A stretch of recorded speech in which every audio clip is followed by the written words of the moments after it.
본문의 말씀을 가지고 마지막 심판에 관한 말씀을 드리도록 하겠습니다. 아마 이번 주와 다음 주 정도 되면 이제 마태복음에 대한 전체적인 것을 이제 다 끝난 것 같습니다. 그러니까 중요한 부분들에 대해서 그래서 제가 이제 나중에 여러분들에게 이걸 소책자로 이렇게 해서 마태복음에 대한 중심의 중요한 부분들을 나중에 이렇게 만들어 드리도록 하겠습니다. 우리가 지난 시간과 지지난 시간 또 그 전주에 열처녀의 비유와 달란트의 비유를 말씀을 드렸습니다. 여러분 제가 말씀드렸을 때 기억하셨듯이 열처녀는 신부가 아니라 그랬죠. 신부가 아니라 신부를 위한 들러리입니다. 우리가 그것은 성경을 우리가 어떤 지식적으로 잘못 생각하고 그냥 이렇게 아무 생각 없이 그렇게 받아들였기 때문에 그래요. 과거에 제가 신학교 다닐 때 우리 선배되는 분이 나한테 와서 이야기합니다. 내가 하루 만에 사복음서를 다 읽었다고 그러시냐고. 그래서 제가 그분에게 그런 말씀을 했어요. 선배님, 그 성경에 소주라는 단어가 나옵니까? 라고 물어봤어요. 그랬더니 이 거룩한 성경에 무슨 소주라는 단어가 나오냐고. 그래서 만약에 나오면 선배님이 나한테 밥을 사십시오. 그랬더니 내가 눈 씻고 봐도 성경에는 소주라는 단어가 안 나온다고. 근데 지금 개역 개정판에는 안 나옵니다. 근데 그 전에 성경에는 그 침례 요한을 설명하면서 그는 소주를 마시지 아니하며 이렇게 되어 있거든요. 그래서 제가 그 소주 때문에 밥을 얻어먹은 경험이 있습니다. 제가 왜 이 말씀을 드리냐면 우리가 듣는 것을 또 바로 들어야 되고 우리가 어떤 착각 속에 그냥 하는 것들이 많습니다. 특별히 우리가 부르는 찬송가도요. 사실 곡조에 맞게 부르는 것도 있지만 곡조에 좀 틀리게 부르는 것도 많이 있다고 합니다. 왜냐하면 우리가 이 어떤 음표나 이런 것을 정확하게 보는 게 아니고 그냥 들은 대로 노래를 부르다 보니까 이게 음표하고 잘 맞지 않게 노래를 부르는 경우도 간혹 있습니다. 우리가 지금 308장을 우리가 부르는데 그게 옛날 복음성가하고 지금 308장하고는 이게 이제 매우 좀 다른 면이 있습니다. 그러니까 그렇듯이 우리가 성경을 바라볼 때도 내가 갖고 있는 지식이나 내가 어떠한 것을 연구하지 않고 그냥 이 들은 거로만 생각하면 착각을 일으킨다라고 말씀드렸습니다. 여러분 교회를 오래 다니시는 분들에게 가서 한번 이야기해 보세요. 오른편에 든 강도가 구원받았는지 왼편에 든 강도가 구원받았는지 그러면 아마 100이면 90 이상은 다 오른편이라 그래요. 그럼 저같이 내기를 하세요. 그래서 꼭 오른편에 든 강도가 아니라 그러면 그 사람들 큰 소리로 얘기합니다. 무슨 소리냐? 우리 목사님도 오른편의 강도가 그랬다고 설교도 했고 나도 성경에 오른편이라고 분명히 읽었다. 근데 성경 눈 씻고 봐도 오른편의 강도가 그랬다는 얘기는 한마디도 쓰여 있지 않습니다. 성경에 쓰여 있지 않아요. 자, 이제 오늘 말씀은 심판사상인데 여러분 이 심판사상을 우리가 잘 이해해야 됩니다. 특별히 제가 대학원 졸업 논문에 이 마태복음에 나타난 심판사상을 썼는데요. 이 심판사상은 특별히 마태복음에만 해당하는 사상이라는 것을 알아야 됩니다. 왜 제가 이 마태복음에만 마지막 심판에 대한 말씀이라고 얘기했냐면 여러분 마태복음에는 예수를 믿으라는 말이 있을까요? 없을까요? 없어요. 아무리 눈 씻고 찾아봐도 예수를 믿으면 구원받는다는 말이 마태복음에는 없습니다. 왜 없을까요? 거기에는 이미 예수를 믿은 사람들을 위해 쓰여진 책이기 때문에 예수를 믿으라는 말이 쓰여 있질 않아요. 그렇기 때문에 이 마태복음의 이 그 공동체들이 이 책을 읽는 사람들은 이미 예수를 믿고 구원을 받은 사람들이에요. 그렇기 때문에 그들에게 심판 사상을 이야기하는 건데, 여기서 심판 사상은 천국을 가느냐 지옥을 가느냐 그것보다는 실제적인 핵심 속에서는 예수를 믿는 사람으로서 이렇게 사는 것이 바른 것이다. 그것이 심판받을 정도의 아주 귀한 것이라고 얘기합니다. 그러니까 여러분, 우리도 여러분 말하면서 하루에도 수없이 많이 거짓말을 하잖아요. 그냥 입에 달듯이. 그게 거짓말이라고 생각하지 않고 이야기하는 말, 아주 쉬운 말. 배고파서 죽겠다. 배고파서 죽은 사람은 한 사람도 없어요. 어떻게 해서 죽는다 그랬죠? 숨을 못 쉬어야 죽는 거예요. 배고파서 죽는 사람 아무도 없어요. 근데 아주 자연스럽게 배고파 죽겠다. 배불러서 죽겠다. 힘들어서 죽겠다. 그 말은 진짜 죽는다는 게 아니라 죽을 만큼 그렇게 힘든 고통이 있다. 이런 것을 우리가 은유적으로 어떠한 비유적으로 얘기하듯이 오늘 말씀도 그저 작은 자에게 뭐를 주면 네가 천국에 가고 그렇지 않으면 지옥에 간다, 이런 뜻은 아니고 그 정도로 이 작은 자들에게 행하는 것이 내가 심판에 굉장히 큰 영향을 발휘할 거다. 그러니까 기준이 된다, 이 말을 우리는 알아야 하는 것입니다. 자, 우리가 33절에 보면 뭐라고 써 있냐면 양은 오른쪽에 염소는 왼쪽에 둔다라고 그랬어요. 여러분 성경에 보면 이제 보통 그렇습니다. 왜 오른편에 든 광도를 우리가 생각하냐면 성경은요, 오른쪽은 다 좋은 쪽을 의미합니다. 오른쪽은. 왼쪽은 좀 나쁜 쪽을 의미합니다. 여러분 빛은 좋은 쪽을 의미합니다. 반대로 어둠은 나쁜 쪽을 의미합니다. 여러분 성경에 누룩이라고 나와 있죠. 누룩 아시죠? 네. 누룩은 좋은 것을 의미할까요? 나쁜 것을 의미할까요? 누룩은 둘 중에 하나인데도 잘 못 맞히시네요.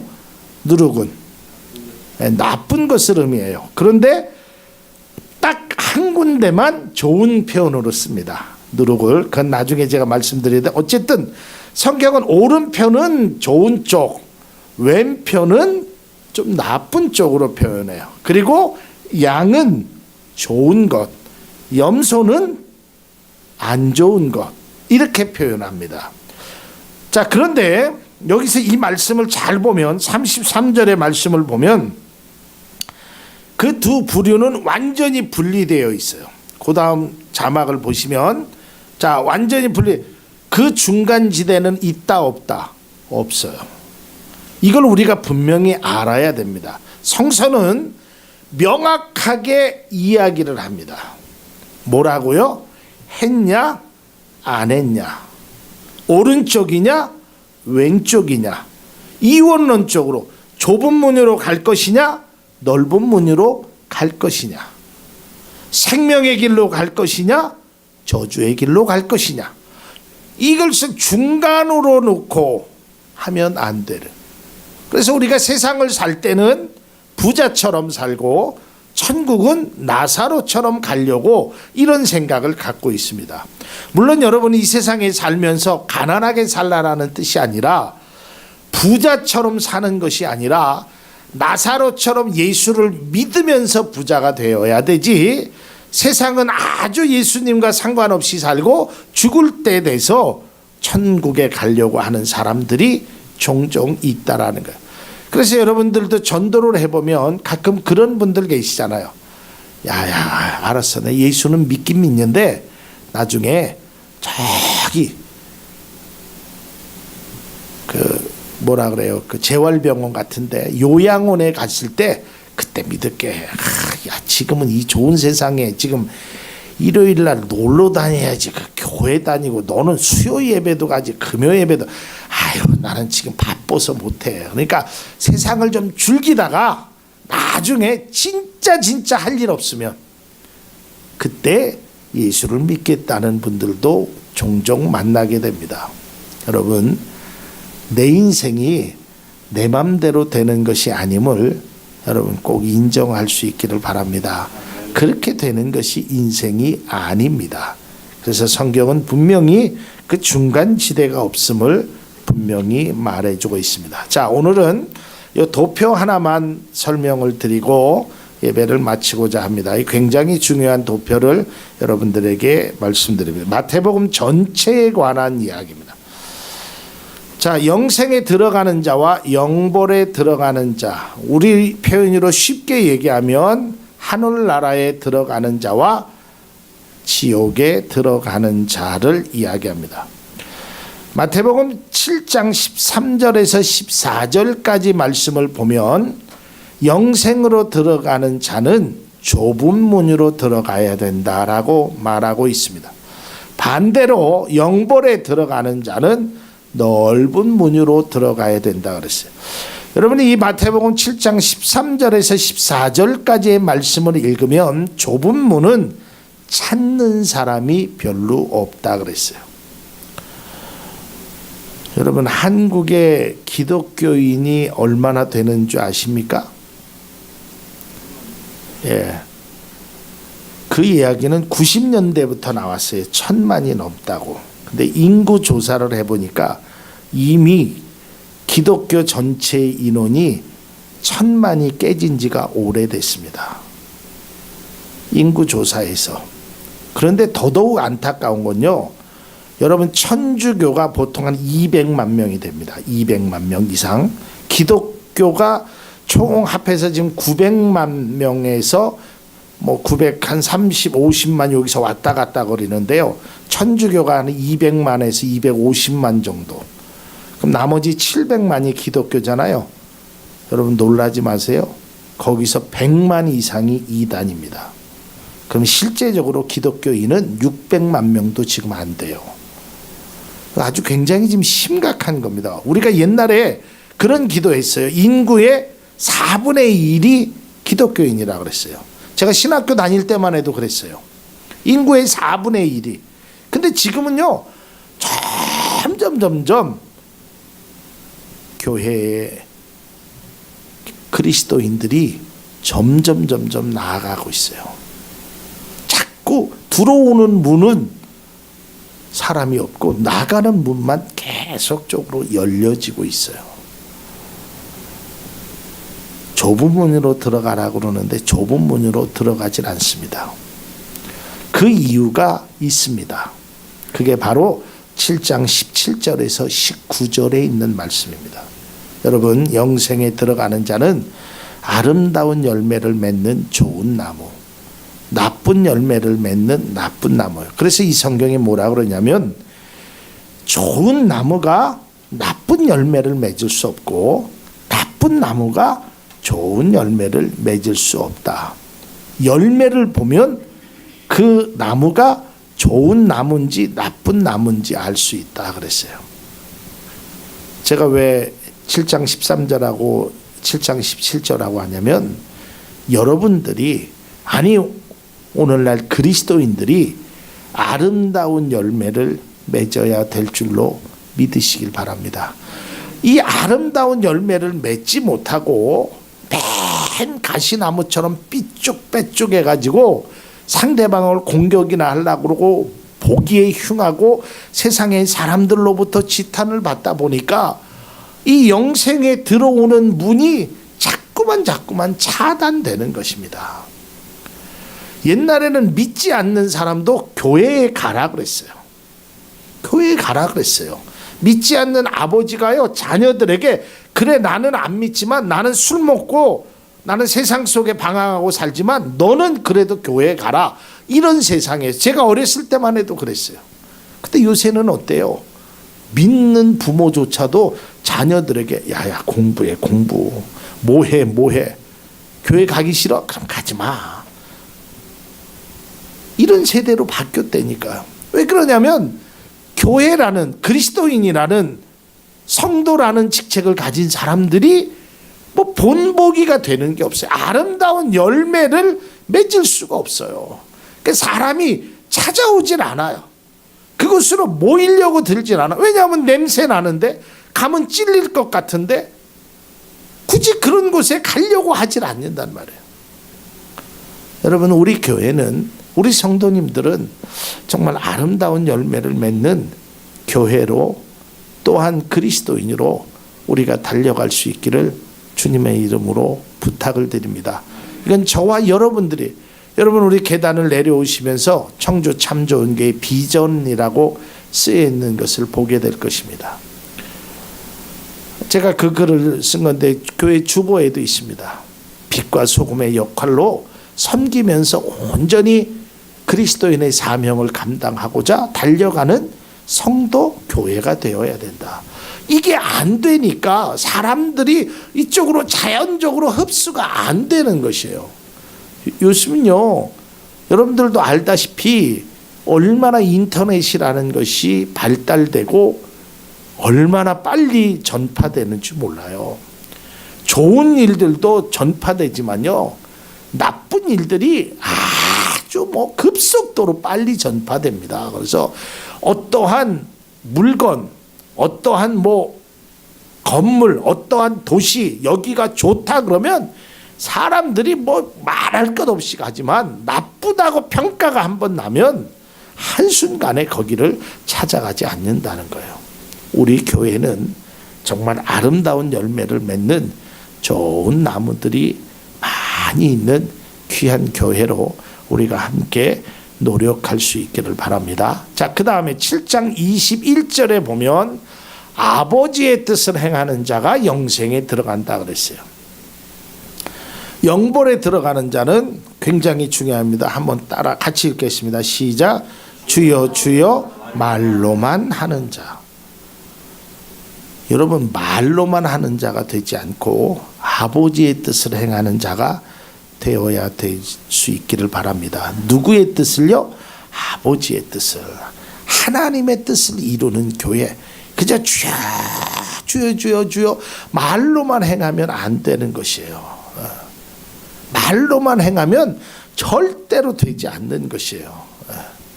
하나님의 뜻을 행해야 되는 거예요.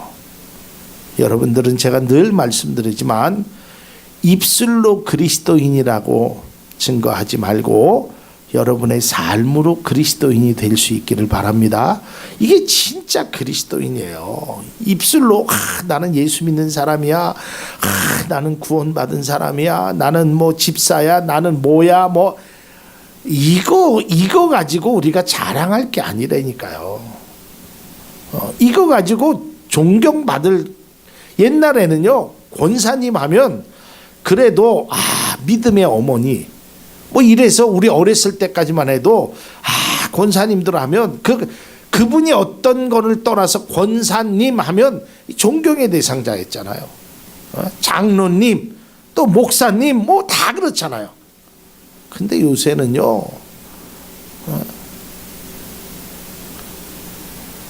내가 이런 말을 해도 되는지는 모르겠지만 목사를 세상의 사람들이 뭐라고 얘기하는 줄 아세요? 인터넷에 보면 먹사라 그래. 먹사. 먹는 것만 좋아한다고. 또 목사의 뜻을 이렇게 풀이해요. 뭐라고 풀이하는 줄 아세요? 여러분 들어보셨나? 인터넷에 있나? 목사를 어떻게 풀이하는지 젊으신 분 아시나요? 윤태인 집사님, 목적 없이 사는 사람이 목사래요. 이게 얼마나 이게 세상이 이렇게 되면 그렇게 되겠어요. 우리는 말로 행하는 자가 아니라 하나님의 뜻을 행하는 자가 되기를 바랍니다. 자, 그것이 바로 7장 25절과 27절에 있는 거예요. 어디에 집을 지은 자? 반석 위에 집을 지은 자. 어디에 지은 집은 자? 모래 위에 집은 지은 자. 여러분, 모래 위에 아무리 집을 잘 지어보십시오. 그 집은 무너질 수밖에 없습니다. 아무리 열정적으로 지어보십시오. 거기에는 결국은 무너질 수밖에 없습니다. 내 입술로만 주장하는 자가 아니라 마음으로 믿어 의에 이루는 그러한 은혜가 있기를 바랍니다. 자, 그 다음에 8장 11절에서 13절 보면 믿지 않는 사람, 그 다음에 믿지 않는 아들들. 자, 이게 이제 중요한, 믿는 많은 이방인. 자, 예수님께서 누구를 구원하시기 위해서 처음에 왔습니까? 처음에 예수님의 관심은 이방인들에게 없었어요. 예수님이 뭐라 그랬어요? 나는 이스라엘의 잃어버린 양 외에는 다른 곳에 부르심을 받지 않았다. 그리고 이방 여인에게 뭐라 그랬어요? 자녀들의 떡을 취하여 개들에게 줌이 마땅하지 않다. 난 이스라엘 외에는 관심이 없었어요. 근데 이스라엘 사람들이 믿질 않는 거예요. 계속적으로 예수님을 부인하는 거예요. 선택권은, 우선권은 그들에게 있었어요. 요한복음 1장 12절에 예수님께서 그 땅에 오셨으나, 그 땅이 어디에? 유대인들이에요. 그들이 영접하지 아니하였다. 그러면서 1장 12절에 영접하는 자 곧 그 이름을 믿는 자에게 하나님의 자녀가 되는 권세를 주셨다. 여러분, 아무리 내게 먼저 선택권이 있다고 해도 그것을 내가 먼저 갖지 아니하면 내 것이 안 된다는 것을 꼭 기억하실 수 있기를 바랍니다. 2017년도에 믿음의 사람으로 살아가는데 하나님께서 여러분에게 축복을 주시겠다고 약속하시고 그것이 여러분의 것으로 만들지 않는다면 그것은 당연히 없어지게 된다는 것. 그러려면 우리는 예수를 입으로 시인하고 마음으로 믿는 자가 되어야 돼요. 여러분, 예수를 부인하는 자가 누구입니까? 나는 예수를 모른다. 나는 예수를 안 믿는다. 나는 예수라는 사람이 어떤 사람인지 모른다. 그것만 부인하는 것이 아닙니다. 삶으로 예수님이 내 안에 없으면 그것이 바로 부인하는 자가 된다는 것입니다. 사랑하는 성도 여러분, 우리는 믿음으로 예수를 시인함으로 영생의 천국에 들어가는 귀한 은혜가 있기를 주님의 이름으로 축복합니다. 자, 그 다음에 13장 41절에서 43절. 여기서 이제 곡식과 가라지. 여러분 아시죠? 우리 뭐 장로님 농사도 지시고 우리 김창수 집사님도 하지만 여러분, 가라지는요 아무리 많아도 그건 쓸모가 없는 것입니다. 많으면 많을수록 해가 되는 거예요. 어디에? 곡식에 해가 되는 거예요. 그러니까 하나님의 나라는 이 곡식을 통하여 만드시는 거지. 여기서 가라지라고 해서 이게 원어는 독보리래요. 독보리. 그러니까 그 불법을 행하고 그런 것들이 아무리 많아도 그것은 하나님 앞에 아무 쓸모가 없다라는 거예요. 영생에 들어가는 것은 의인인 좋은 물고기나 의인이 곡식이 들어가는 것이지 많고 적음의 문제가 아니라는 것을 반드시 알아야 되는 것입니다. 그래서 우리는 곡식이 되어야 돼요. 곡식은 곡식과 가라지의 차이가 뭐가 있죠? 모양이 다른가요? 모양은 비슷해요. 그렇죠? 같은 곳에 나와요. 그렇죠? 함께 자라죠? 근데 무슨 차이가 있어요? 하나에는 열매가 있고 하나에는 열매가 없는 것이에요. 저는 여러분의 열매를 통해서 여러분의 그 열매가 그리스도의 사랑과 삶이 풍성하게 맺혀질 수 있기를 바랍니다. 그 열매를 보면 알 수 있어요. 그리고 그게 열매가 그게 참 사람들에게 좋은 그러한 영향력을 줄 수 있는 그런 열매가 되어야 된다라는 것이 성경은 기록되어 있습니다. 자, 그 다음 우리가 배웠듯이 충성되고 지혜로운 종, 노예, 그 다음에 지혜로운 다섯 처녀가 되어야 된다. 자, 여기에서 우리가 말씀드렸지만 여기서 지혜로운 달란트의 비유나 또한 지혜로운 다섯 처녀의 비유를 통해서 우리가 알아야 되는 것은 나에게 맡겨진 것에 대한 충실을 의미하는 것입니다. 우리는 자꾸만 어떤 것을 많이 남기려고 어떤 것이 어떤 획기적인 일을 행하려고 그렇게 하는 것은 바람직하지 않습니다. 나에게 맡겨진 일이 크든 작든 좀 충실한 모습으로 행하는 것이 참된 그리스도인의 모습이 아닌가라는 생각이 되어지는 것입니다. 여러분, 교회는요, 어떠한 능력 있는 사람에 의해서 움직이는 것이 아니라 믿음의 사람을 통해서 움직여야 될 줄로 믿습니다. 이게 주님이 원하시는 교회의 모습인 것입니다. 달란트를 아무리 많이 갖고 있어도 그 달란트가 활용되어 있지 아니하면 그 달란트는 아무 쓸모없는 달란트가 된다라는 것을 알아야 됩니다. 여러분, 이 달란트의 비유를 통해서 다시 한번 우리가 지혜로운 처녀에 통해서 깨달아야 될 것은, 여러분, 믿음의 달란트도 유효기간이 있다는 것을 반드시 기억할 수 있기를 바랍니다. 여러분, 유효기간이 지나면 그 어떤 것도 쓸모가 없게 되는 것입니다. 유효기간 내에 써야 하는 것입니다. 우리의 이 생명, 그 언제 끝날지 모르는 그 유효기간, 그 유효기간을 잘 활용할 줄 아는 지혜로운 성도의 모습이 우리들의 모습이 될 수 있기를 바랍니다. 그 다음에 이제 마지막으로 오늘 성경에 보면 이제 25장 14절에 달란트, 신실한 노예고요.